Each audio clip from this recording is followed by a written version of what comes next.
Sallallahu ala Muhammad,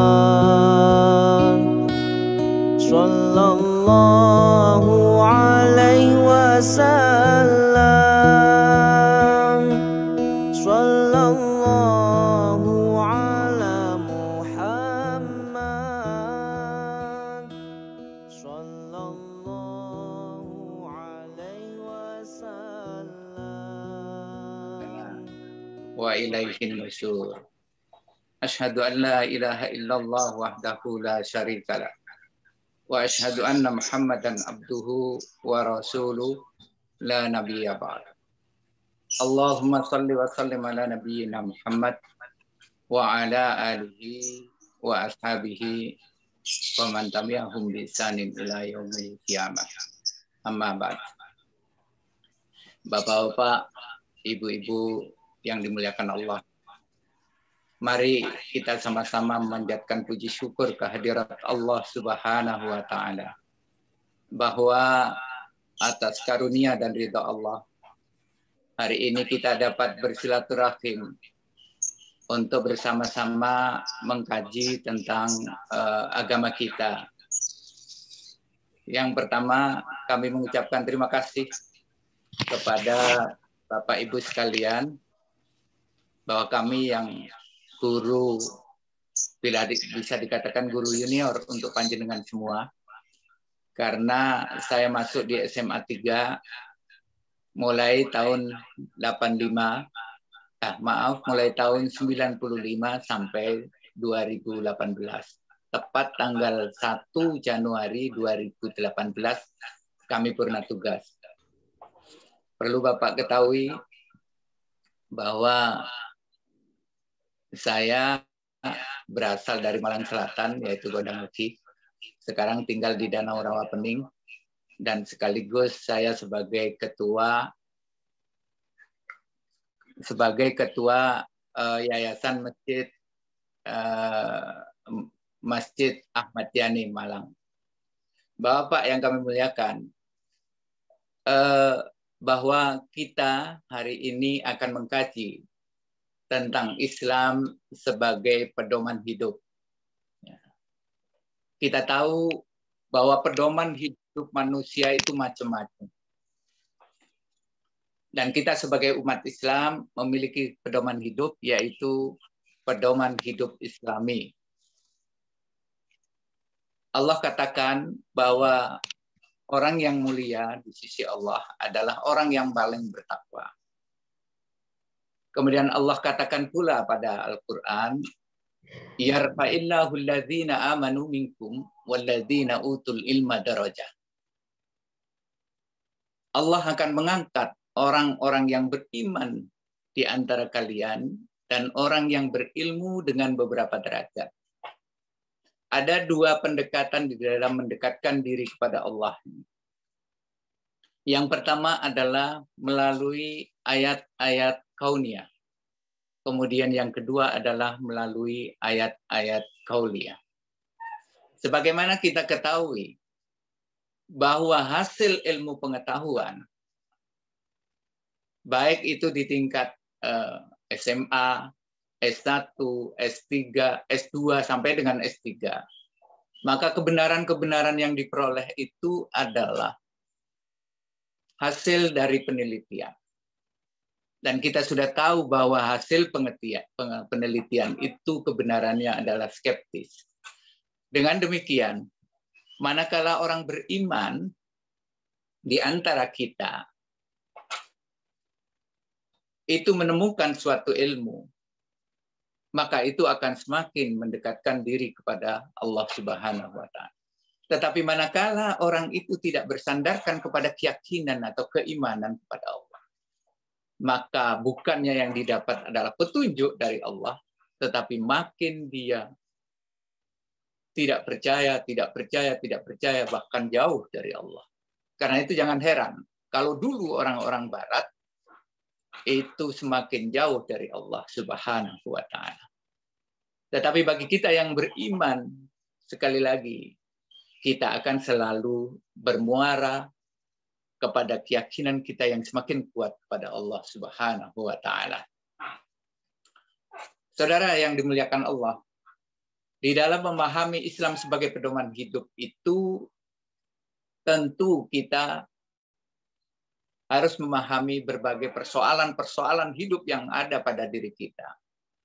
Pada kesempatan ini kami ingin menyampaikan 10 masalah-masalah kehidupan yang tentu itu harus berpedoman kepada Islam sebagai keyakinan kita. Yang pertama adalah masalah keyakinan, kemudian yang kedua adalah masalah akhlak, yang ketiga adalah masalah tingkah laku, dan yang keempat adalah masalah perasaan, dan yang kelima adalah masalah pendidikan, dan yang keenam adalah masalah sosial, dan yang ketujuh masalah politik, dan yang kedelapan adalah masalah ekonomi, dan yang kesembilan adalah masalah militer, dan 10 adalah peradilan. Tentu ini hanya 10 macam ini hanya sebagian saja daripada ajaran Islam. Dan pada kesempatan ini, saudara-saudara atau bapak-bapak dan ibu-ibu sekalian, mungkin tidak akan sampai pada 10 yang akan kita bahas. Karena memang sepertinya waktunya tidak akan cukup. Ya, sepertinya waktunya tidak akan cukup. Bapak dan ibu-ibu sekalian, yang pertama tentu kita akan membahas bahwa pedoman hidup, ya, bahwa pedoman hidup yang Islami itu sebagaimana dikatakan, Islam memberi konsepsi yang lengkap dan sempurna tentang seluruh aspek kehidupan. Tidak ada satu sisi kehidupan pun yang terlewati pembahasannya di dalam Islam itu. Demikian itu karena kitab sucinya adalah wahyu atau petunjuk dari Allah yang maha luas pengetahuannya. Sebagaimana difirmankan oleh Allah, dan tiadalah binatang-binatang yang ada di bumi dan burung-burung yang terbang itu, yang terbang dengan kedua sayapnya itu, juga demikian umat-umat seperti kamu. Tiadalah kami alpakan sesuatu di dalam Al-Quran itu. Kemudian kepada Tuhanmu, mereka dihimpun kelak atau dikumpulkan. Islam sebagai pedoman hidup yang integral atau sempurna atau menyeluruh, itu meliputi konsepsi tentang kebenaran. Kebenaran apa? Yang pertama tentang keyakinan. Tentang keyakinan. Keyakinan tentang Allah atau Tuhan yang Maha Esa. Nama-nama dan sifatnya, kekuasaannya, baik yang di langit maupun di bumi. Wewenangnya dan hak-haknya. Pengawasannya, pembalasannya di dunia dan di akhirat. Tentang Nabi dan Rasul. Tentang alam gaib. Tentang malaikat. Tentang setan. Tentang kehidupan sesudah mati dan alam barzakh. Juga demikian kebangkitan kita nanti. Surga, neraka, dan masalah-masalah gaib yang lainnya hanya akan bisa diyakini oleh kita kalau itu datangnya dari Allah dan Rasul-Nya. Keyakinan tentang hal-hal demikian apabila tidak berdasarkan wahyu hanya akan menyesatkan manusia dan menjadikan manusia sebagai budak bagi sesama makhluk. Bapak dan ibu-ibu sekalian, kita ini sering menemukan di dalam kehidupan kita sehari-hari. Pernah suatu ketika pengalaman saya di dalam masyarakat, bahwa pernikahan atau mendirikan rumah atau apa saja tentang persoalan-persoalan tentang perdagangan dan lain-lain seringkali dikaitkan dengan hitungan dan hari-hari. Kita sebagai umat yang cerdas, tentu kita harus berpikir Sopo sing gawe kuwi? Siapa yang membuat hitungan itu? Tentu manusia seperti kita juga. Dan pada suatu ketika kasus di suatu kampung kami, terjadi suatu persoalan tentang penentuan hari pernikahan. Di mana pada saat itu bahwa orang tua dari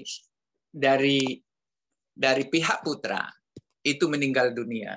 Dan menurut keyakinan mereka, ketika pada tahun itu orang tuanya meninggal, maka tidak bisa dilangsungkan pernikahan. Karena sebab macam-macam. Pada saat itu tetua dari adat dari calon pengantin putra itu mengatakan, nggak bisa Bapak, bahwa anak ini tidak bisa dikawinkan atau dinikahkan pada tahun ini karena orang tuanya baru meninggal. Di dalam keyakinan kami bahwa itu adalah kerubuhan gunung. Jadi kejatuhan gunung. Nah, terus saya tanya pada mereka itu, kalau sudah tahu mau jatuh gunungnya, atau mau roboh gunungnya, atau banjir gunungnya, atau meletus gunungnya, tentu kita kan punya persiapan untuk menyelamatkan diri. Nah, sekarang persiapan untuk menyelamatkan diri itu kayak apa? Solusinya bagaimana? Ternyata kemudian oleh masyarakat, oleh tokoh atau tetua adat itu, dia katakan, bisa Bapak, ada jalan keluarnya, dan dia akan selamat untuk selamanya. Apa? Saya gitu kan. Apa? Caranya kayak apa? Kemudian mereka mengatakan, kami di rumah tidak akan mengadakan keramaian, tidak akan mengadakan selamatan, dan lain-lain sebagainya. Dan pada intinya adalah yang harus ramai adalah dari pihak yang bisa mengadakan keramaian atau walimatul urus itu adalah dari pihak perempuan. Kami pada saat itu sebagai wakil dari keluarga mereka, saya katakan, sebenarnya kalau di dalam Islam tidak ada Bapak hal-hal yang seperti itu. Justru kalau ditunda-tunda, dikhawatirkan nanti akan berbuat maksiat. Maka dengan demikian, kami tidak mau menunda. Kami memilih apa yang disepakati oleh Bapak itu. Karena kami, kalau menunda berarti kami memberi peluang untuk maksiat itu untuk anak-anak. Akhirnya disepakati dan betul tidak ada keramaian. Kemudian langsunglah pernikahan itu dan alhamdulillah sekarang anaknya sudah S2 dan bapaknya juga menjadi kepala SMA negeri di suatu daerah gitu. Jadi sampai hari ini maka keyakinan-keyakinan yang seperti itu tidak ada kamusnya di dalam Islam. Yang hal-hal yang gaib itu kita harus kembali kepada syahadah kita. Asyhadu alla ilaha illallah wa asyhadu anna Muhammadar Rasul. Saya bersaksi bahwa yang paling tahu, yang paling menentukan nasib, yang paling bisa memberi rezeki kita dan kebahagiaan kita adalah Allah. Dan Muhammad adalah utusannya. Jika tidak ada dalil yang datang dari Allah, tidak ada firman yang datang dari Allah, tidak ada informasi yang datang dari Allah, dan juga dari Rasulnya tentang hal-hal yang gaib itu, maka wajib bagi kita untuk berlepas diri atau meninggalkannya. Inilah keyakinan Islam. Hal-hal segala sesuatu kehidupan dalam masalah keyakinan, sekali lagi, hanya kalau datang informasi dari Allah dan Rasulnya. Jamaah kaum muslimin yang dimuliakan Allah, di dalam Al-Quran pada ayat kursi dikatakan, Allahu la ilaha illa huwal hayyul qayyum, la ta'khudhuhu sinatu wa la naum, lahu ma fis samawati wa ma fil ardh, man dzalladzi yashfa'u indahu illa bi'idznihi Ya'lamu ma baina aydihim wa ma khalfahum wa la yuhituna bi syai'in min ilmihi illa bima syaa. Wasi'a kursiyyuhu samawati wal ardh wa la ya'uduhu hifdzuhuma wa huwal aliyyul azim. Allah, tidak ada Tuhan yang berhak disembah melainkan Dia yang hidup dan juga yang berdiri sendiri.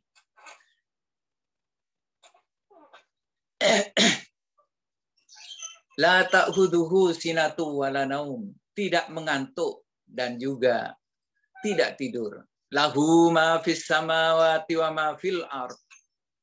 Segala sesuatu yang ada di langit dan di bumi itu dalam genggaman Allah. Man dzalladzi yasfa'u indahu illa bi'idznih. Tiada yang dapat memberi syafaat di sisi Allah tanpa izinnya. Sekali lagi, tidak ada yang memberi syafaat di sisi Allah kecuali dengan izin Allah. Sehingga syafaat-syafaat dari Rasul, syafaat-syafaat dari orang-orang soleh, ya, itu tidak mungkin ada kecuali dengan izin Allah Subhanahu wa Ta'ala. Allah mengetahui apa yang ada di hadapan mereka dan di belakang mereka. Dan mereka, manusia ini, tidak mengetahui apa-apa, ya, melainkan Allah kehendaki untuk mengetahui. Kekuasaan Allah meliputi segala yang ada di langit dan di bumi. Dan Allah tidak merasa berat memelihara keduanya. Dan Allah wahwal aliyul azim. Allah maha mengetahui dan maha besar. Demikian Al-Baqarah. Ya. Ayat 255. Jamaah yang dimuliakan Allah. Yang kedua adalah masalah moral. Ini kita juga harus punya pedoman hidup yang Islami. Bukan pedoman hidup dari yang lain-lain. Yang selalu skeptis. Sekarang bisa benar, besok tidak benar. Begitu dan seterusnya. Akhlak manusia itu berbeda dengan moral. Karena moral adalah hasil produksi otak manusia. Bisa jadi yang baik di Hong Kong, tidak baik bagi Indonesia.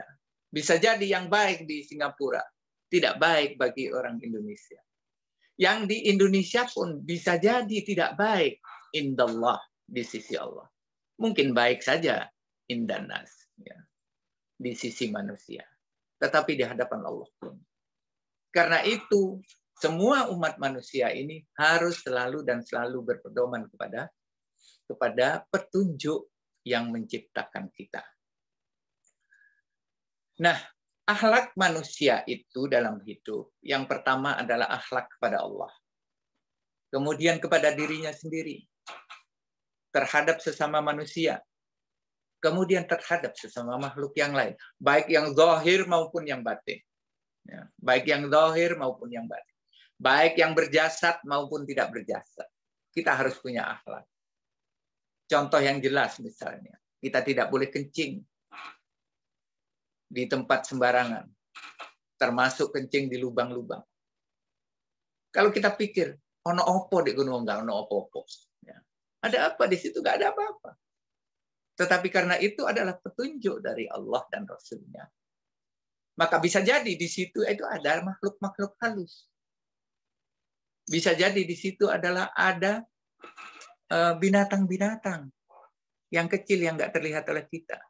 Maka kita dilarang untuk kencing di tempat-tempat sembarangan. Tapi kencinglah di tempat-tempat yang sudah ditentukan. Nah, di samping tadi kepada makhluk-makhluk lain, terutama terhadap alam semesta, ya, semesta ini yang kita tempati ini. Ini semua, saudara-saudara, bapak-bapak, ibu-ibu sekalian, karena sekali lagi ada petunjuk dari Allah. Kalau orang mendapatkan petunjuk dari Allah, maka dia akan selalu memiliki akidah yang akan membentuk kesadaran untuk selalu berbuat baik dan menghindari perbuatan yang tidak terpuji. Bahkan ketika ia sedang sendirian sekalipun, ya, dia akan tetap selalu sami'na wa ata'na. Sami'na wa ata'na. Saya mendengar, saya taat kepada Allah. Dengan mencontoh Rasulullah Sallallahu Alaihi Wasallam. Moral yang tidak didasarkan kepada akidah yang lurus seringkali hanya merupakan kemunafikan. Kita sekarang bisa menyaksikan di dalam dunia medsos ini. Si A kemarin berkata ini, kemudian sekarang berkata begitu. Dalam satu perkara saja. Maka ini akan terjadi pada diri kita dan juga kepada diri siapa saja. Manakala kita tidak ingat atau tidak berpikir kepada Allah Subhanahu wa taala. Naudzubillah min dzalik. Nah, Bapak-bapak sekalian, terkait dengan ini sekali lagi, kemanapun kita akan pergi dan dimanapun kita berada, kalau kita selalu berzikir kepada Allah, ingat kepada tuntunan-tuntunan Allah, dan melaksanakan tuntunan-tuntunan itu, insya Allah ala bidzikrillahi tatmainnul qulub. Ingatlah bahwa dengan mengingat Allah, berzikir kepada Allah, kapan saja dan di mana saja, hati kita akan menjadi tenang. Adapun akhlak Islam sudah jelas dan lugas, jemaah.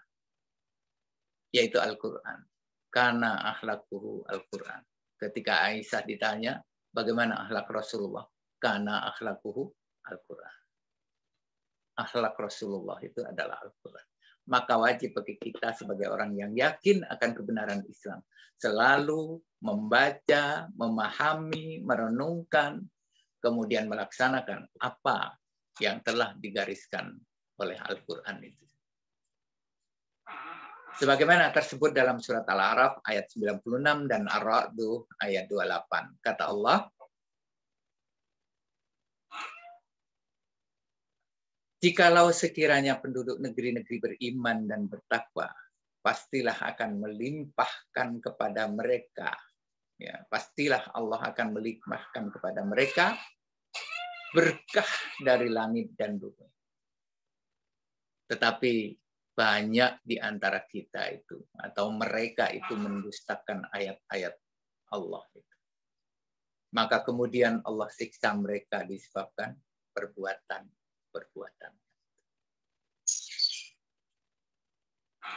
Kemudian yang berikutnya pada surat Ar-Ra'd, Allah katakan di sana, yaitu orang-orang yang beriman dan hati mereka menjadi tentram dengan mengingat Allah. Ingatlah, hanya dengan mengingat atau berzikir kepada Allah lah hati ini menjadi tentram. Saudara, Bapak-bapak dan Ibu yang dimuliakan Allah. Kemudian yang ketiga, pedoman hidup dalam bertingkah laku. Tingkah laku kita itu terimplikasi pada aspek jiwa raga, aspek psikomotorik. Ia sangat diwarnai dan ditentukan oleh akidah. Dan tentu ada perbedaan antara aspek lahir batin kecuali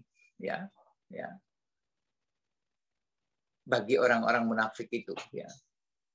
Kalau orang munafik tentu ada perbedaan zahir dan batinnya. Tetapi bagi orang Islam, hatinya, ucapannya, lakunya itu akan selalu selaras, sama, satu, ya. Satu jiwa, juga satu raga. Tetapi orang munafik akan selalu berbeda apa yang diucapkan dengan apa yang diperbuat. Demikian itu karena tingkah laku kita ini semua adalah implementasi dan injawantahan dari pikiran dan jiwa manusia kita ini. Jamaah, ketika kita melihat orang saleh, orang sholat, tetapi anggota badannya tidak khusyuk. Rasul kita Muhammad Sallallahu Alaihi Wasallam bersabda, sekiranya hati orang ini khusyuk, tentu khusyuk pula badannya. Jadi bisa kita lihat ketika kita sholat, gitu ya, ketika kita sholat, orang yang khusyuk dengan yang tidak khusyuk itu akan kelihatan. Karena Rasul katakan, sekiranya hati orang ini khusyuk, tentu khusyuk pula ya, seluruh anggota badannya. Sebagian pula tersebut di dalam surat Al-Baqarah ayat 138 yang artinya sibghatallah wa man ahsanu minallahi sibghah wa nahnu lahu abidun. Sibghah Allah, sibghah itu adalah celupan. Seperti wantek, celupan. Jadi kalau celupannya Islam, Islamlah yang akan jadi. Tetapi kalau celupnya campuran, maka campuran juga. Ya, campuran. Misalnya budaya dengan Islam, maka akan tercampur di sana.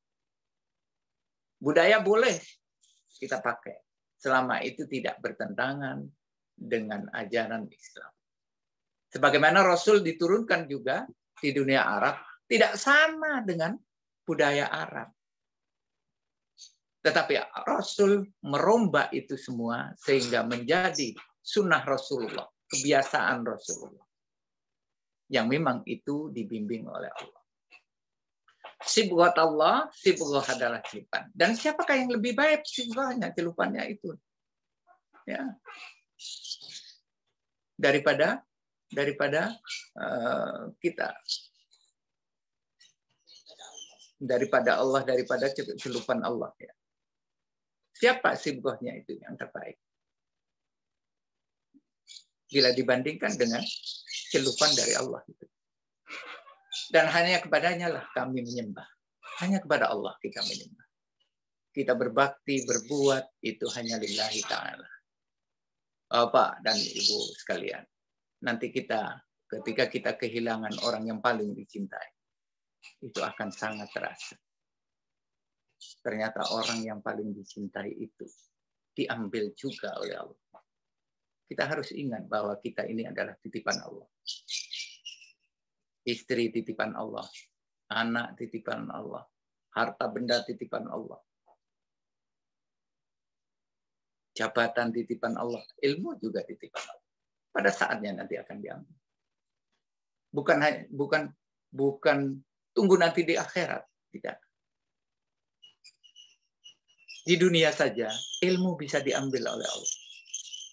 Orang yang sudah S2, S3, bahkan profesor sekalipun. Suatu ketika, kalau Allah mau ngambil, maka linglunglah dia. Lupa semua ilmu-ilmunya itu. Ini baru di dunia. Demikian pula kekayaan juga akan diambil. Demikian pula anak yang paling dicintai akan diambil. Istri kita yang paling kita cintai juga akan diambil oleh Allah. Bahkan diri kita yang paling disayang akan diambil oleh Allah. Nah, disinilah ujian kita. Ujiannya. Linabluwakum ayyukum ahsanu amal. Untuk mengaji siapa yang terbaik amal perbuatan. Siapa yang terbaik tingkah laku. Tetapkah dia husnudzon kepada Allah atau sebaliknya. Naudzubillah min dzalik. Jamaah kaum muslimin yang dimuliakan Allah. Yang ketiga adalah petunjuk dalam perasaan. Petunjuk dalam berperasaan.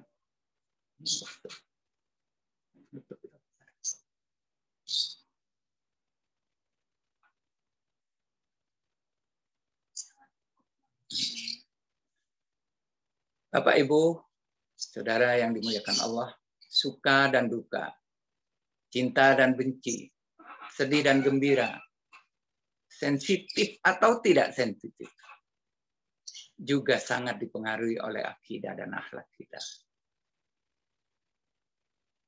Rasul Muhammad SAW mengatakan bahwa di antara kesempurnaan iman seseorang adalah ketika seorang mencintai karena Allah, membenci karena Allah, memberi atau tidak memberi itu karena Allah. Dalam syahadat kita, Di antaranya ada konsekuensi kita dalam membaca syahadat itu. Konsekuensinya adalah mencintai apa dan siapa yang dicintai oleh Allah, serta membenci apa dan siapa yang dibenci oleh Allah. Sebagaimana disebutkan dalam surat Asy-Syu'ara ayat 192 sampai 195 dan Ar-Rum ayat 130. Kata Allah, wa innahu latanzilu rabbil alamin. Dan sesungguhnya Al-Quran ini benar-benar diturunkan oleh Allah, pencipta alam semesta ini. Kemudian yang kedua, Allah katakan, dia dibawa turun oleh Ar-Ruh Al-Amin, yaitu Jibril. Al-Quran itu diturunkan oleh malaikat Jibril. Ala qalbika litakuna minal mundirin. Ke dalam hati Rasul Muhammad SAW agar kamu menjadi salah seorang di antara orang-orang yang memberi peringatan. Bilisani Arabiyyin mubin, dengan bahasa Arab yang jelas. Sekali lagi, bukan bahasa Arab slang, tapi bahasa Arab Al-Quran, bahasa Arab syariah.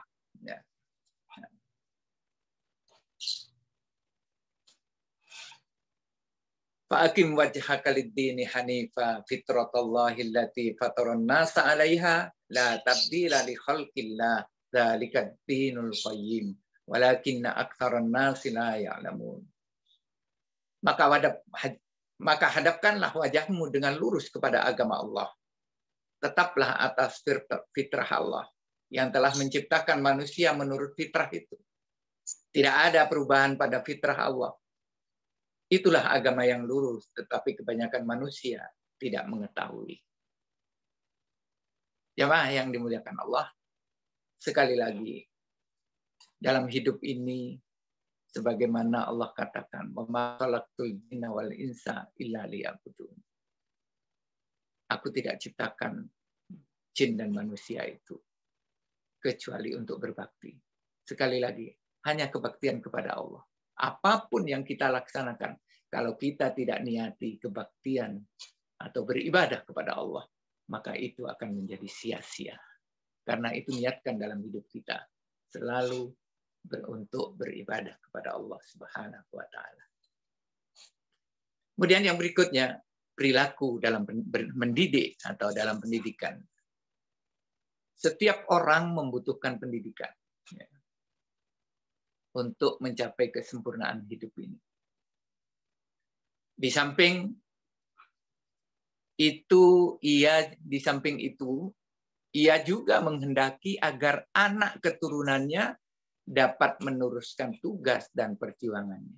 Karenanya ia melakukan pendidikan untuk mereka. Mendidik artinya merubah dari tidak tahu menjadi tahu. Dari tidak bisa menjadi bisa. Dari tidak kenal Allah menjadi kenal Allah. Yang asalnya sudah kenal ketika ditiupkan roh, kemudian lupa ketika lahir ke dunia, maka kewajiban orang tua untuk bisa mengingatkan kembali. Kewajiban orang tua. Jamaah, secara sadar dan tidak, setiap masyarakat melakukan proses pendidikan. Ya, setiap masyarakat itu akan melakukan proses pendidikan. Baik itu yang berkualitas, dan baik itu secara intensitas. Setiap hari kita mengarahkan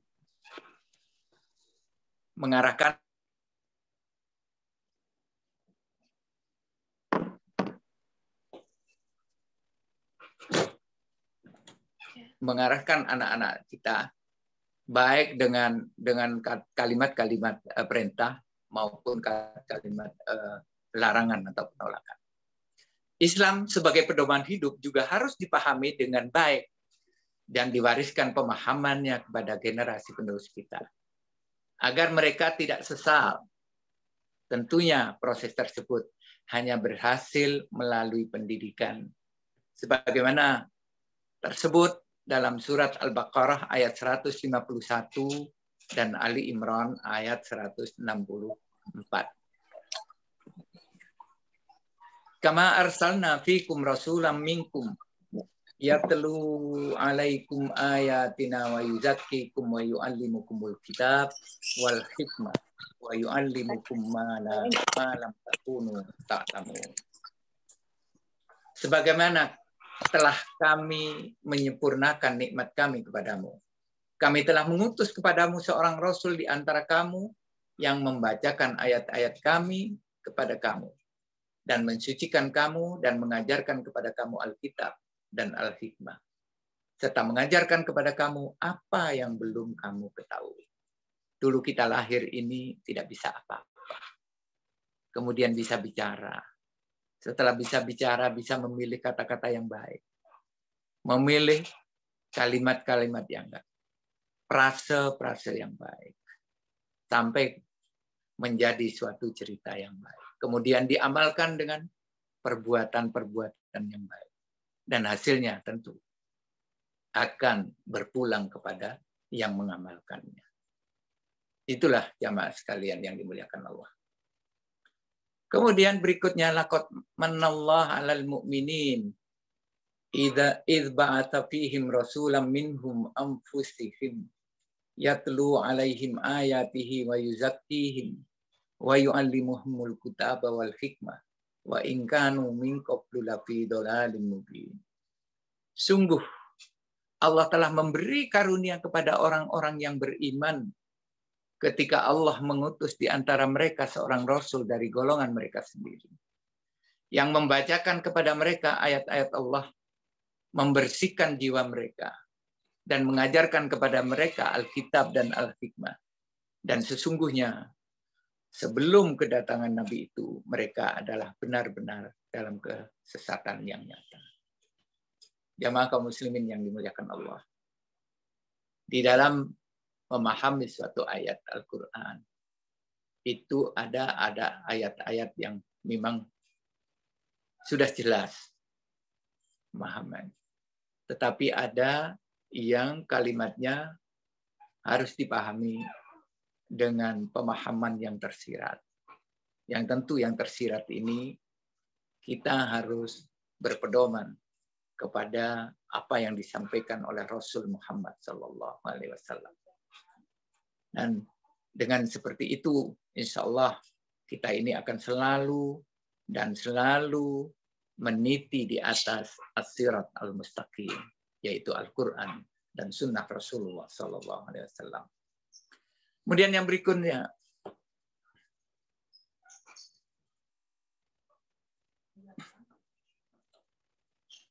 bidang sosial.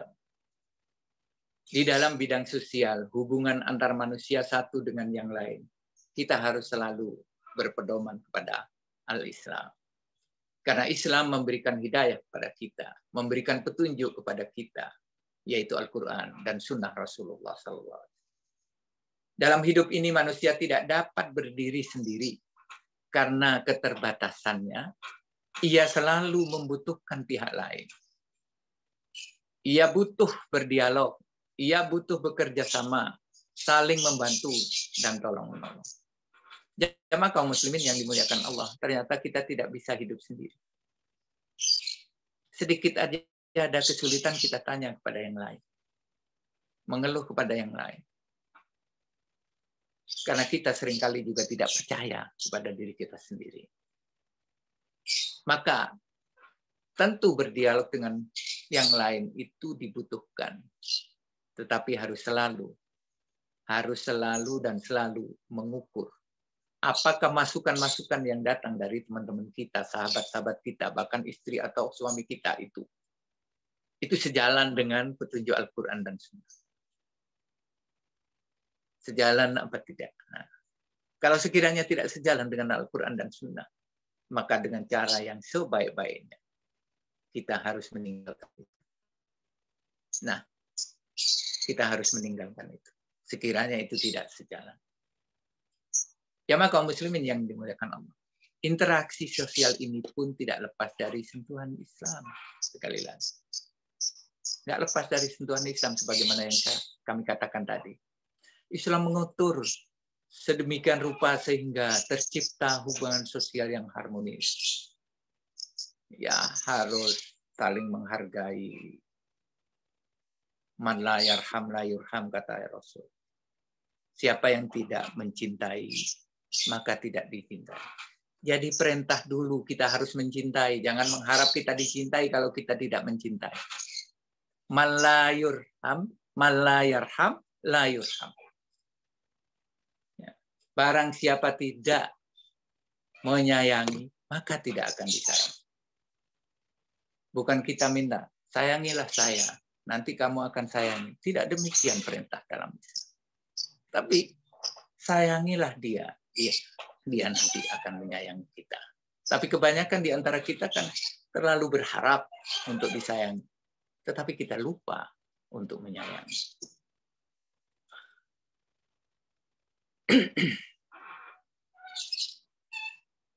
Kita harus penuh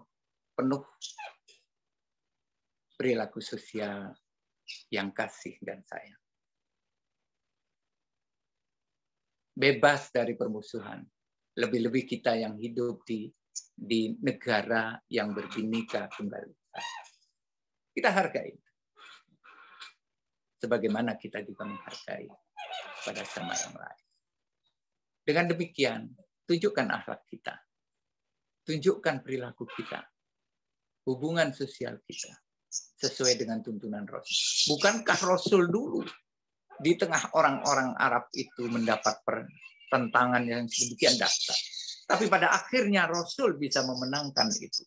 Dan semua mencontoh pada Rasul pada zamannya itu. Itu bukan karena senjata Rasul, tetapi itu yang paling utama adalah karena akhlak Rasulullah SAW. Karena khuluquhu, ya, Al-Quran. Akhlak Rasul itu adalah Al-Quran. Wa innaka la khuluqil adzim. Sesungguhnya kamu itu ya Muhammad adalah berakhlak mulia. Jamaah kaum muslimin yang dimuliakan Allah, disebutkan dalam surat An-Nur, Az-zaniyatu waz-zani fajlidu kulla wahidin minhuma mi'ata jaldah. Wa la ta'khudhukum bihima ra'fatun fi dinillah in kuntum tu'minuna billahi wal yawmil akhir.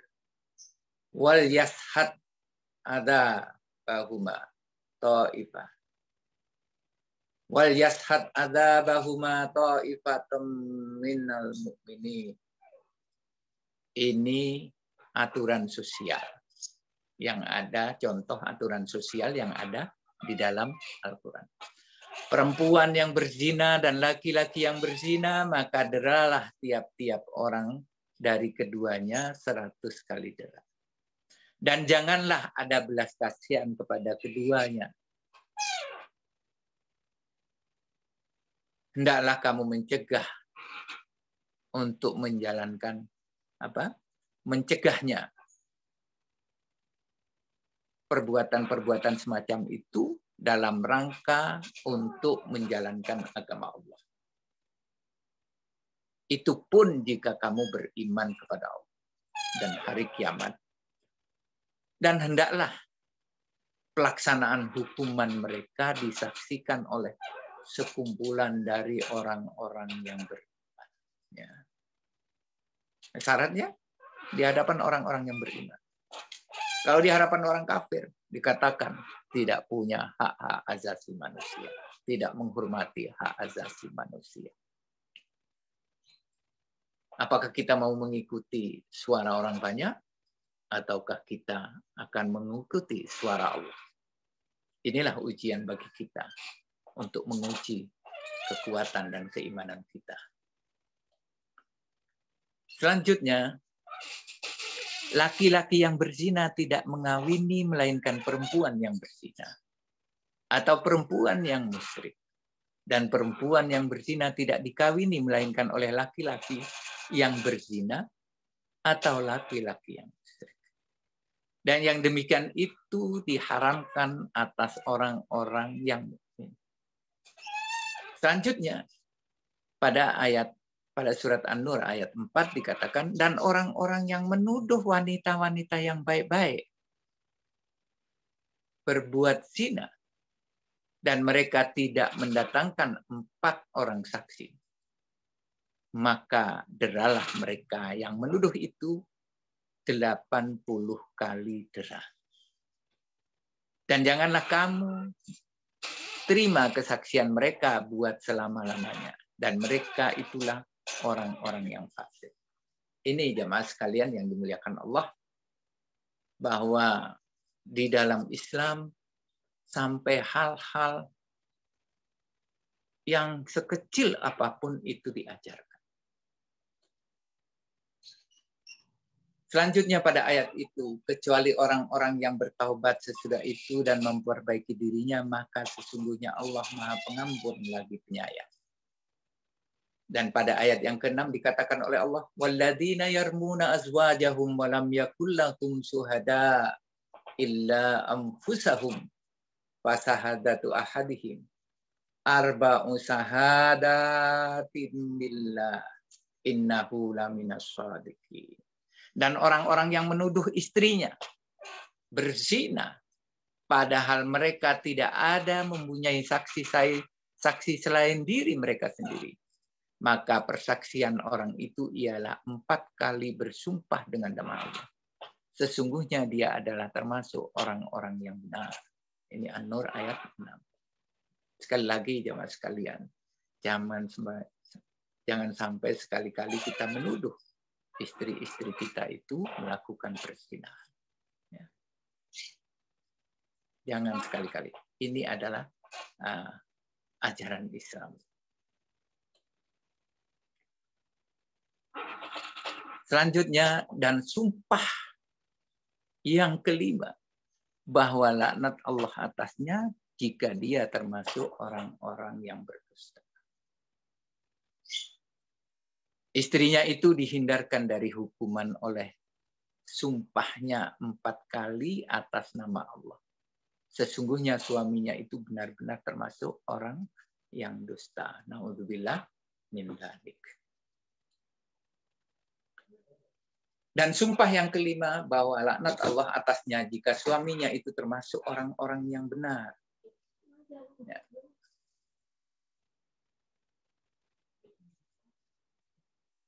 Walaula fadlullahi alaikum wa rahmatuhu wa annallaha tawwabun hakim. Dan andai kata tidak ada karunia Allah dan rahmatnya atas dirimu, dan andai kata Allah bukan penerima taubat lagi maha bijaksana, niscaya kamu akan mengalami kesulitan-kesulitan itu. Sekali lagi, kita harus bersyukur dan selalu bersyukur kepada Allah, bahwa Allah siap dan tetap akan menerima taubat kita manakala kita betul-betul taubatan nasuha. Yang ketujuh adalah perilaku politik kita, pedoman berpolitik kita. Hari ini kita berada dalam dunia politik dan Islam mengajarkan cara berpolitik. Orang Islam tidak boleh buta politik. Karena kalau buta politik, maka kita nanti akan menjadi kambing-kambing yang akan digembala oleh orang-orang lain yang tidak mengerti tentang politik. Minimal kita paham. Syukur-syukur kita itu betul-betul melaksanakan karena Allah Subhanahu wa Ta'ala. Manusia diciptakan sebagai khalifah Allah di bumi. Karena itu kehidupan tidak akan pernah lepas dari masalah politik.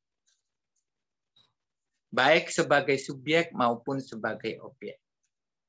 Politik yang tidak didasarkan pada akidah dan akhlak selalu hanya merupakan cara untuk meraih kekuasaan dengan segala cara. Sejarah telah mencatat bahwa banyak penguasa yang berlaku zalim kepada rakyatnya. Fir'aun misalnya. Ya. Fir'aun misalnya. Juga termasuk kemarin di Myanmar misalnya. Ya. Rohingya itu. Ya. Bahkan ada di antara mereka yang mengklaim dirinya sebagai Tuhan lantas memperlakukan rakyatnya dengan kejam. Yaitu Fir'aun, contoh yang nyata. Ya. Hal yang tidak pernah dilakukan oleh Allah sendiri. Allah tidak pernah melakukan seperti itu. Tidak zalim kepada manusia. Tetapi sangat sayang dan maha sayang. Padahal Allah lah yang menciptakan dan memberi rizki kepada mereka itu. Dengan Islam jamaah sekalian, Allah mengatur sebagaimana seharusnya politik dan berpolitik itu. Sebagaimana tersebut dalam surat Yusuf, yang Allah katakan di sana, kamu tidak menyembah selain Allah kecuali hanya menyembah nama-nama yang kamu dan nenek moyang kamu membuat-buatnya. Allah tidak menurunkan suatu keterangan pun tentang nama-nama itu. Keputusan itu hanyalah kepunyaan Allah. Dia telah memerintahkan agar kamu tidak menyembah selain Dia. Itulah agama yang lurus, tetapi kebanyakan manusia tidak mengetahui. Sekali lagi, kita ini kadangkala terlalu asobiyah, terlalu fanatik terhadap kelompok-kelompok kita. Sampai-sampai kita tidak sempat mengukur apakah ini diridhoi oleh Allah atau tidak. Kalau kita masuk suatu partai, fanatiklah di partai itu. Kalau kita masuk ormas, juga demikian. Seringkali kita terjebak dengan pemahaman-pemahaman ormas. Tetapi kita harus tahu bahwasanya taraktu fiikum amrayni lan tadillu abada. Ma in tamassakum bihima kitaballah wa sunnatar rasul. Ya. Aku tinggalkan ya, dua perkara. Di mana kalau kamu berpegang teguh pada keduanya, kamu tidak akan tersesat selama-lamanya. Yaitu berpegang teguh kepada Al-Quran, kitab Allah, wa sunnah Rasulullah. Dan sunnah-sunnah Rasulullah. Baik itu berupa ucapan, berupa perilaku, atau tindakan. Bahkan berupa ketetapan dari Rasul. Itu sunnah. Dalam bahasa kita sehari-hari, sunnah itu kebiasaan Rasulullah kayak apa? Nah, kebiasaan Rasulullah itu sunnah. Ya. Kebiasaan Rasul. Karena itu kita harus selalu baca dan baca. Mungkin jemaah sekalian, terutama ini warga saya, yaitu Semanti. Bisa panjenengan install nanti di dalam HP panjenengan, di samping Al-Quran. Kalau Al-Quran itu ingin yang betul-betul bagus, itu silahkan panjenengan buka qurankompler.com, yaitu Al-Quran dari perpustakaan Madinah, dari percetakan Al-Quran Madinah. Di sana ada Al-Qurannya, ditranslate kepada seluruh bahasa di dunia. Di sana ada ilmu Al-Qurannya, ada tafsirnya, dan macam-macam dah. Sejarahnya juga ada. Silahkan panjenengan nanti yang pegang Android untuk bisa install itu. Kemudian yang kedua adalah tentang hadis. Sehingga panjenengan semua nanti tidak hanya mengatakan dari si A, si B, si C, tetapi tidak tahu aslinya. Kitab babonnya itu tidak tahu.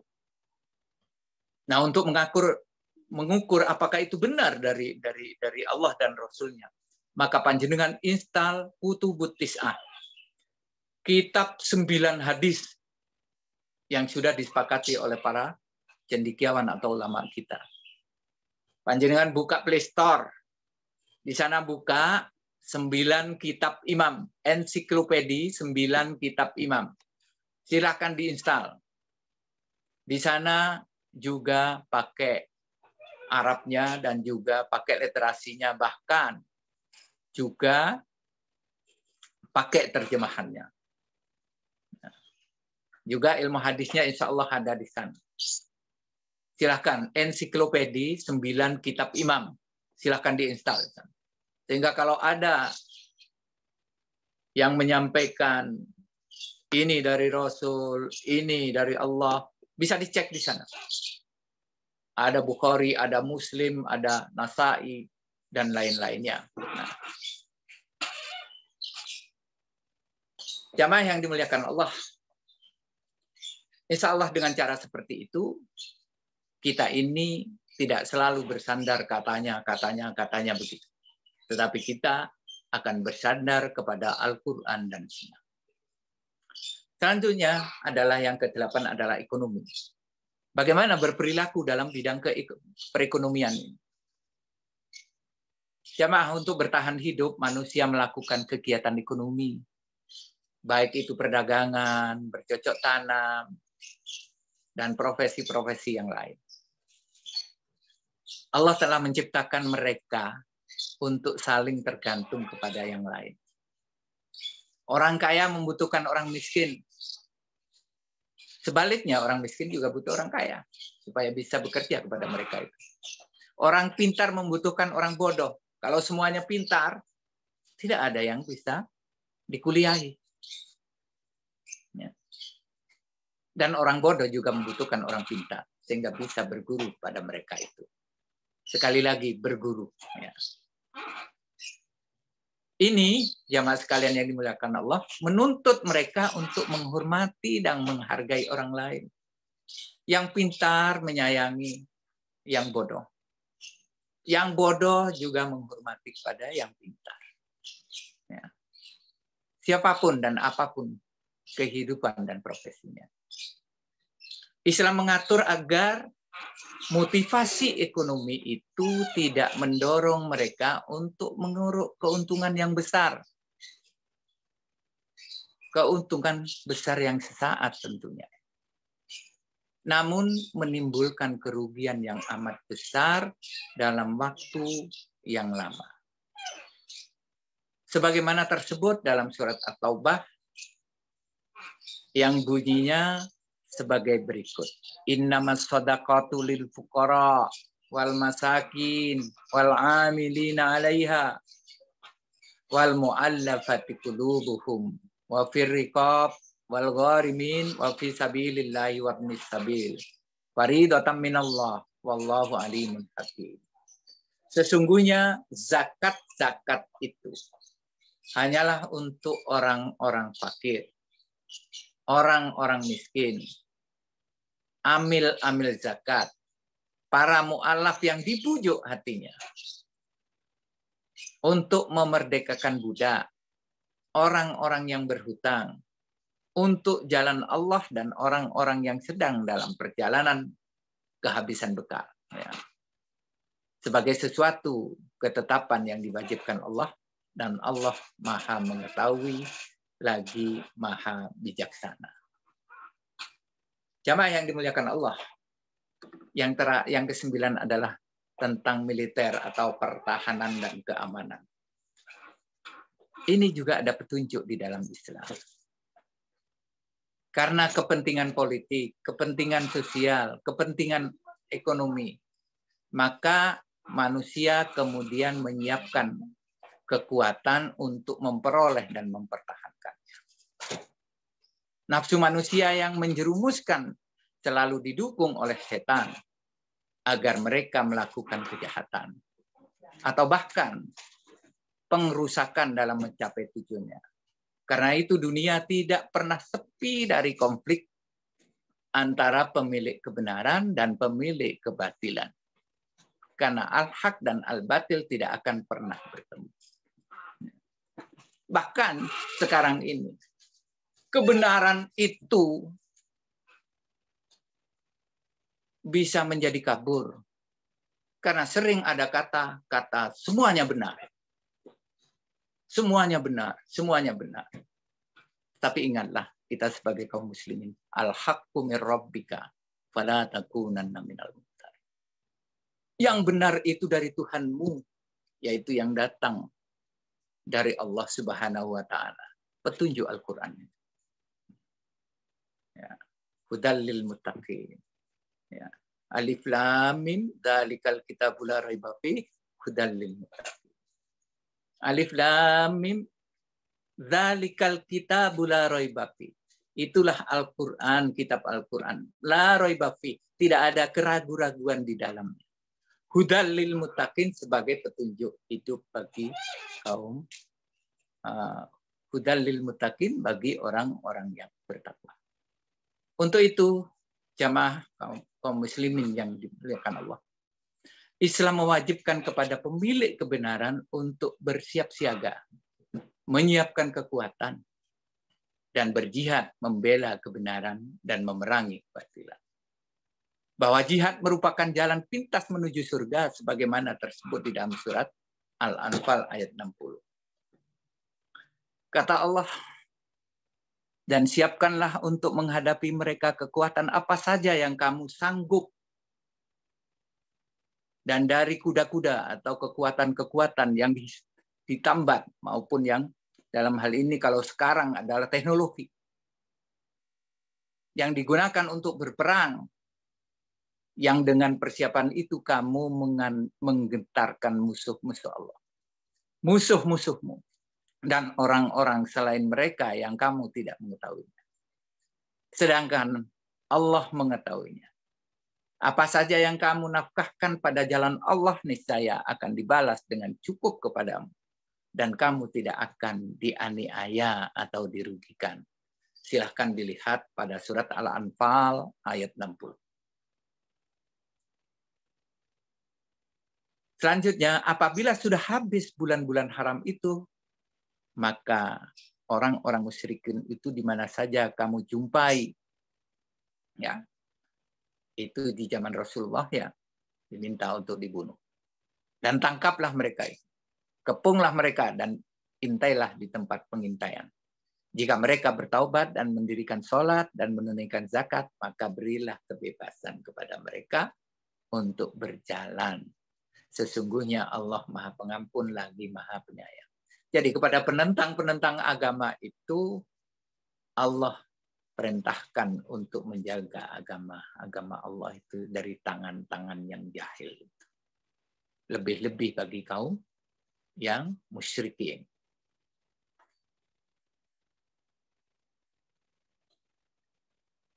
Selanjutnya adalah peradilan. Saya lompati supaya lebih cepat karena waktunya sudah cukup ya.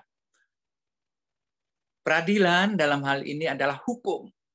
Termasuk dalam kaitan ini adalah masalah hukum dan undang-undang. Baik itu perdata maupun pidana. Kita tahu bahwa hukum yang ada di sekarang ini sebagian besar adalah dibuat oleh manusia yang tidak lepas dari nafsu dan keterbatasan. Undang-undang dan hukum positif selalu menyimpan berbagai kekurangan dan subjektivitas. Selain itu karena ia telanjang dari akidah dan moral. Seringkali hukum dipakai untuk legitimasi bagi kecurangan dan keberpihakan itu sendiri. Kita bisa saksikan sekarang di mana saja. Seringkali hukum itu tajam ke atas, tajam ke bawah, tetapi tidak ke atas. Karena itu wajib bagi kita untuk mendakwakan kepada mereka. Untuk selalu dan selalu adil dalam melaksanakan hukum ini. Karena kalau tidak adil, tentu nanti akan berakibat. Di dunia sudah sengsara, di akhirat malah nanti akan lebih celaka.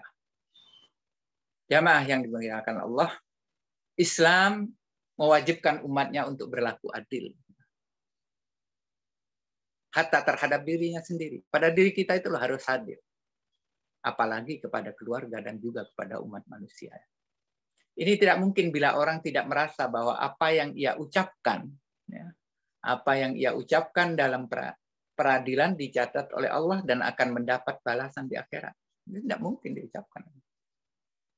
Kecuali mereka itu betul-betul bersandar kepada Allah dan yakin kepada hukum-hukum Allah. Keyakinan hari akhirat inilah yang mendorong mukmin untuk senantiasa adil. Bahkan mereka minta dihukum di dunia bila khilaf. Supaya nanti di akhirat bebas. Minta dihukum di dunia. Baginya hukum di dunia tidak seberapa bila dibandingkan dengan hukum di akhirat nanti. Sebagaimana dikatakan oleh Allah pada surat An-Nisa ayat 65. Fala wa rabbika la yu'minun hatta yahkamuka fima syajara bainahum tsumma la yajidu fi anfusihim haraja mimma qadaita wa yusallimu taslima. Maka demi Tuhanmu, mereka pada hakikatnya tidak beriman hingga mereka menjadikan kamu hakim dalam perkara yang mereka perselisihkan. Kemudian mereka tidak merasa keberatan dalam hati mereka terhadap putusan yang kamu berikan. Dan mereka menerima dengan sepenuhnya. Jamaah kaum muslimin yang dimuliakan Allah, pada ayat lain Allah katakan, sesungguhnya kami telah menurunkan kitab Taurat, di dalamnya ada petunjuk dan cahaya yang menerangi. Yang dengan kitab itu diputuskan perkara orang-orang Yahudi oleh nabi-nabi yang menyerah diri kepada Allah. Oleh orang-orang alim mereka dan pendeta-pendeta mereka. Disebabkan mereka diperintahkan memelihara kitab-kitab Allah dan mereka menjadi saksi terhadapnya. Karena itu janganlah kamu takut kepada manusia, tetapi takutlah kepada Allah. Dan janganlah kamu menukar ayat-ayat Allah dengan harga yang sedikit. Barang siapa yang tidak memutuskan menurut apa yang diturunkan Allah, maka mereka itu adalah orang-orang yang kafir. Jamaah kaum muslimin yang dimuliakan Allah, ayat Allah itu jelas. Tetapi kemudian oleh para pemikir-pemikir diperhalus sesuai dengan kepentingan-kepentingan. Karena itu kita mesti waspada dalam menjalankan syariat-syariat Allah. Bagaimana agar apa yang kita laksanakan itu betul-betul karena Allah Subhanahu wa Ta'ala dan mengharap ridha Allah Subhanahu wa Ta'ala. Hanya dengan cara yang seperti itu, dengan setulus-tulusnya kita ini akan menjadi orang-orang yang selalu berpikir mengingat Allah Subhanahu wa Ta'ala. Mudah-mudahan kita ini nantinya benar-benar oleh Allah selalu dibimbing, ditata dan sebagainya. Demikian pula sisi-sisi kehidupan manusia yang lain. Semuanya tidak lepas dari pedoman hidup yang diturunkan oleh Allah, Tuhan semesta alam, yang merupakan wujud dari pemeliharaan atas makhluknya. Demikian Bapak-bapak serta ibu-ibu, saudara-saudara sekalian, mudah-mudahan apa yang saya sampaikan ini sekedar memberi pencerah bagi panjenengan semua. Mudah-mudahan kita ditetapkan oleh Allah sebagai orang-orang yang paling bertakwa di sisinya. Sehingga kita ini akan mulia baik di dunia maupun di akhirat. Bila mana apa yang saya sampaikan itu ada salahnya, kesalahan itu dari saya pribadi, mohon maaf lahir dan batin. Kalau ada benarnya, kebenaran itu dari Allah Subhanahu wa Ta'ala. Mohon ampun. Assalamualaikum warahmatullahi wabarakatuh. Waalaikumsalam warahmatullahi wabarakatuh.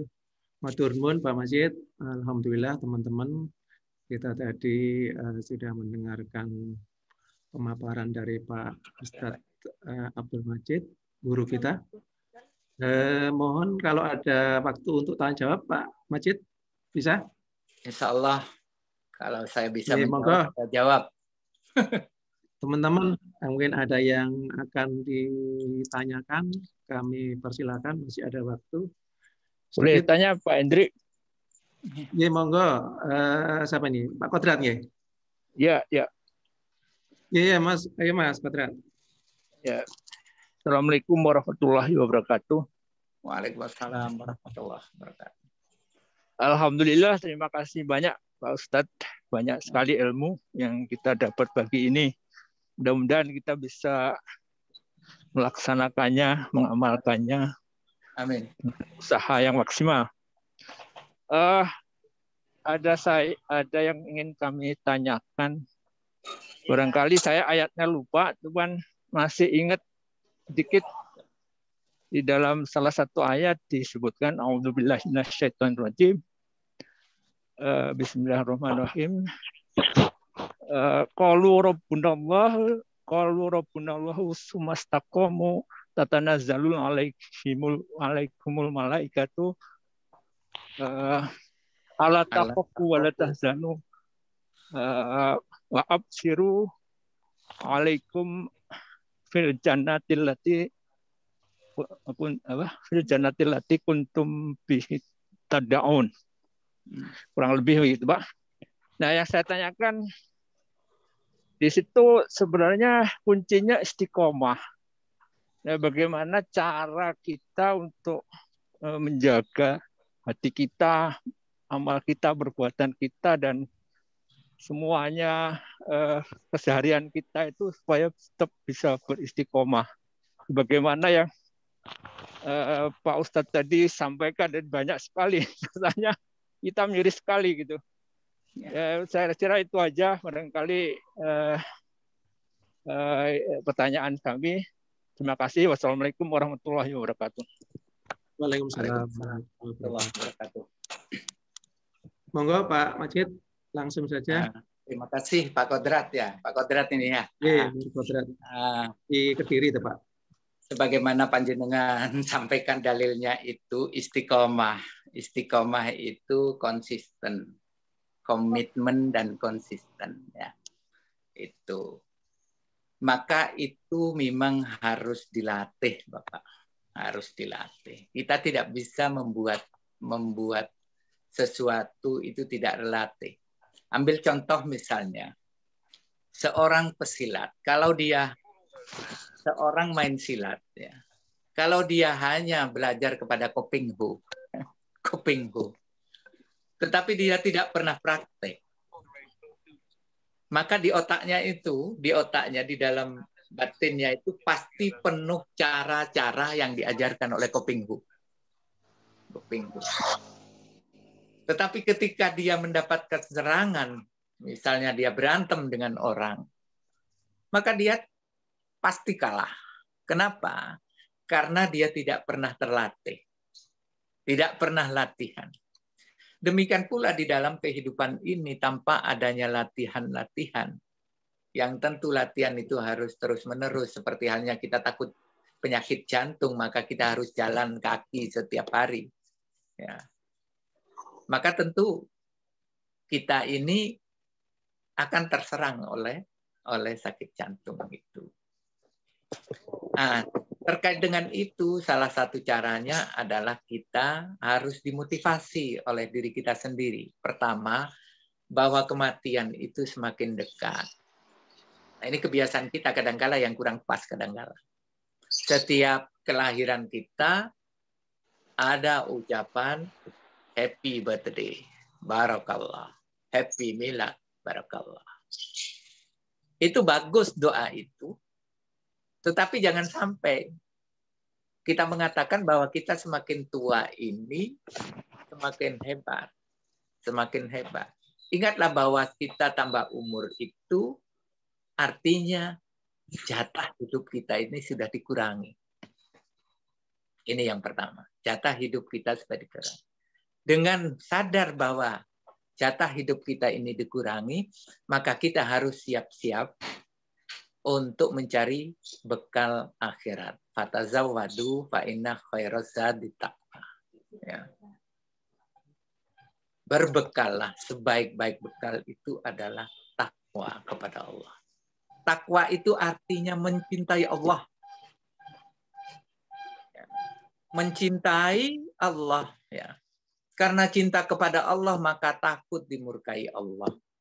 Takut ditinggal oleh Allah, takut tidak diberi rezeki, takut tidak beri macam-macamnya.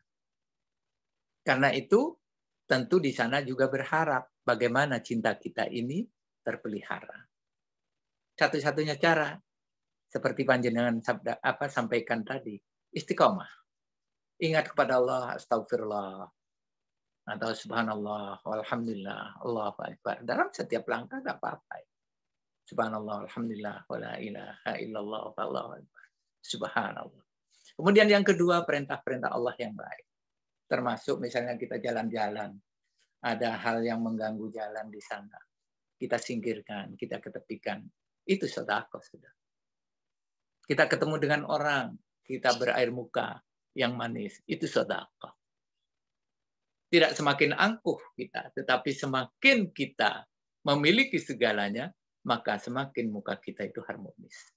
Apa? Semakin muka kita itu adalah bersahabat dan berseri. Dengan cara demikian maka kehidupan kita ini akan semakin bagus. Sebaik apa? Kalau kita tidak punya sesuatu dengan air muka yang manis, itu sudah termasuk juga sedekah. Tabungan akhirat bagi kita. Tabungan akhirat. Tidak ada cara lain kecuali kita selalu mengingat tentang usia kita, tentang kematian. Di sebelah kita, teman-teman kita, sudah berapa yang sudah lebih dulu dari kita. Keluarga kita, siapa saja yang lebih dulu dari kita. Bapak yang kami hormati, ngapunten, saya ini sudah ditinggal oleh beberapa orang. Yang tentu yang kami sayangi. Ya. Anak sudah 2. Sementara saya ini usia 65. Kalau saya merenung-renungi, tentu kami tidak sempat ibadah. Tidak ingat kepada Allah. Ya. Tetapi kami ingat sebagai motivasi untuk selalu mengingat kepada Allah. Bahwa kematian semakin dekat, kematian semakin dekat. Lebih-lebih sekarang ini di zaman pandemi. Tentu kita akan selalu dan selalu mengingat kematian itu. Teman kita kemarin berbicara dengan kita sudah berangkat. Bertanya pula kepada diri kita, tabungan apa yang akan kita bawa nanti? Tabungan apa yang akan kita persembahkan di hadapan Allah? Kita juga harus ingat bahwa kita diciptakan ini fitrah suci. Apa iso diterima karo Gusti Allah lega suci bagi dia. Tentu akan dibedakan yang kotor di sini, ya. Kemudian yang suci di sana. Tentu itu adalah ketetapan Allah. Innaka la yukhliful mi'ad. Sesungguhnya Allah itu tidak akan mengingkari janjinya. Barangkali itu Bapak yang perlu kami sampaikan. Mohon maaf. Assalamualaikum warahmatullahi wabarakatuh. Waalaikumsalam Terima warahmatullahi kasih Bapak Ustaz. Monggo ada lagi yang ingin bertanya. Kalau ada terakhir nih Pak Ustadz, izin ya saya Pak Ustadz. Ada 2 sebenarnya, tapi saya yang tertarik yang pertama, yang terakhir itu Pak Ustadz. Lebih baik kita minta disiksa di dunia. Ini menarik ini. Implementasinya seperti apa ya Pak Ustadz? Apakah kita minta sakit itu sebagai bentuk siksa kita atau seperti apa? Mungkin itu Pak Ustadz. Siksa di dunia, kenapa dibandingkan lebih baik saya disiksa di dunia? Itu begini. Di akhirat itu kekal, Bapak. Di akhirat itu kekal dan jauh lebih hebat siksaan. Tetapi kalau di dunia bisa saja mungkin dikurangi rezekinya. Ya. Mungkin ya diberi sakit. Ya, diberi sakit mungkin. Jadi dunianya dikurangi, kemudian diberi sakit, atau kekurangan apa saja. Tetapi kita sadar, kita bersyukur kenapa masih diberi kehidupan oleh Allah. Karena dengan sabar itu, menahan diri itu, kita itu akan bisa merasakan nikmatnya kehidupan. Tapi bagi kita yang selalu kurang saja, padahal kita sudah diberi banyak. Coba kita renungkan, oksigen yang kita hirup ini berapa sudah? Dengan usia kita yang sudah 60-an. Coba bandingkan kalau mereka kemudian di rumah sakit. 1 tabung itu untuk berapa lama? Untuk berapa lama 1 tabung? Dan harus bayar berapa? Nah, kalikan itu selama kita hidup. Butuhnya berapa tabung kira-kira? Pernahkah Allah ngoyak-ngoyak seperti PDAM, seperti PLN? Kalau nggak bayar putus begini. Tidak pernah kan? Nah, kalau nggak bayar diputus. Tidak kan? Nah, jadi di situ. Kita nggak bayar internet misalnya. Diputus. Ini baru oksigen, belum zat-zat yang lain. Nah, disinilah. Karena itu kita selalu harus berdoa. Ada suatu cerita ini yang sangat menarik. Ada seorang sahabat yang keliling di Ka'bah itu hanya berdoa. Allahumma ja'alni minal qalil. Allahumma ja'alni minal qalil. Allahumma ja'alni. Sehingga, ya Allah, jadikan kami orang yang sedikit. Jadikan kami orang yang sedikit. Enggak pada heran semuanya bertanya. Kenapa kamu berdoa yang minta yang sedikit? Kok gak minta yang banyak? Gitu. Ternyata jawabannya ada di dalam Al-Quran. Di dalam Al-Quran. Allahumma ja'alni minal qalil min ibadiyas syakur. Ya Allah, jadikanlah kami orang yang sedikit yang pandai bersyukur. Ketika sembarang tambah nemen gitu, tambah nemen. Gayuhnya itu tambah nemen. Jadi kita mesti pandai bersyukur. Bersyukur. Jadi diberi sakit, ya bersyukur. Kan yang banyak sambate yang banyak. Bisa jadi sakit itu adalah sebagai penebus dosa. Diberi kekurangan yang lain. Dia pandai bersyukur. Bisa jadi kekurangan itu sebagai penebus dosa. Bukankah Allah yang memberi segalanya?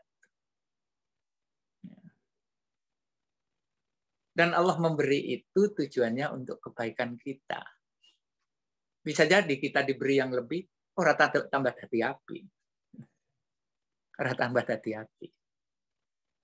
Bapak, khususnya ini saya beri contoh yang kedua adalah tentang angkot yang berangkat jam 6 dari Gadang ke tujuan Arjosari.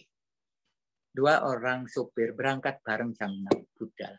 Wis ndak berhenti-berhenti pulang.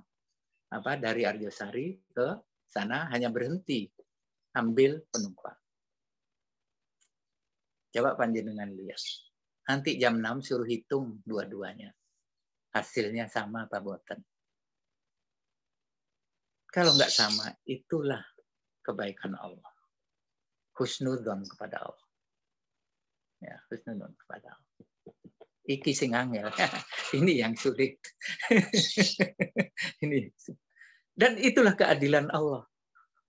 Kenapa? Bisa jadi yang tadi yang dapat sedikit itu, yang diberi sedikit. Kalau diberi banyak, bukan tambah benar. Tambah orang karu-karuan. Nah, gitu. Bisa jadi seperti ini. Juga demikian, yang banyak itu diberi sedikit. Bisa jadi. Dia terus sambat ngalor ngidul, ngerepoti boloni dewi. Nah, itu. Nggak ngerungokno wis sumpek dadakno bantu ini tambah nggak duwe kan repot juga. Nah, ini barangkali Pak Hendri yang bisa kami sampaikan. Mohon maaf kalau ada kurangnya. Terima kasih dulu. Baik Pak Majid, monggo ditutup dengan doa sebelum kita tutup majelis ini. Baik Bapak, mari kita doa dengan doa majelis. Mudah-mudahan kekurangan-kekurangan dalam kajian kita ini diampuni oleh Allah Subhanahu wa taala. Subhanakallah, monggo bareng saya. Subhanakallahumma wa bihamdika asyhadu an la ilaha illa anta astaghfiruka wa atubu ilaik. Alhamdulillahirabbil alamin. Terima kasih. Assalamualaikum warahmatullahi wabarakatuh. Waalaikumsalam warahmatullahi wabarakatuh. Matur nuwun Pak Majid. Alhamdulillah kita sudah mendapat yang cukup menyejukkan pada pagi hari ini. Sebelum saya tutup, saya ingatkan untuk pekan depan kita akan diisi oleh Ustadz Pradana Boy Zulian, MA PhD. Beliau adalah asisten rektor di Universitas Muhammadiyah Malang. Temanya adalah The Living Quran, membawa Al-Quran dalam kehidupan. Monggo buat teman-teman yang ada waktu untuk bergabung di channel yang sama. Terima kasih. Apabila ada yang kurang berkenan, saya selaku host dan pembawa acara mohon maaf. Bila taufiq wal hidayah. Assalamualaikum warahmatullahi wabarakatuh. Allahumma rahamna bil Qur'an waj'alhu lana imaman wa nuran wa hudan wa rahmah. Allahumma dzakkirna minhu ma nasina wa 'allimna minhu ma jahilna warzuqna tilawatahu ana al-laili wa atrafan nahar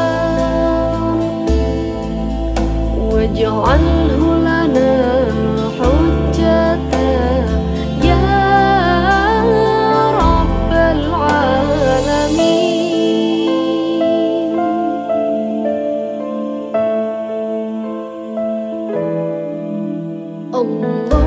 Allahumma rahamna bil Qur'an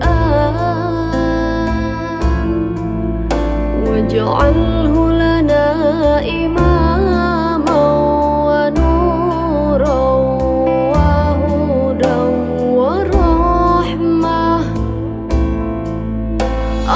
Allahumma dzakkirna minhu ma nasina wa 'allimna minhu ma jahilna warzuqna tilawatahu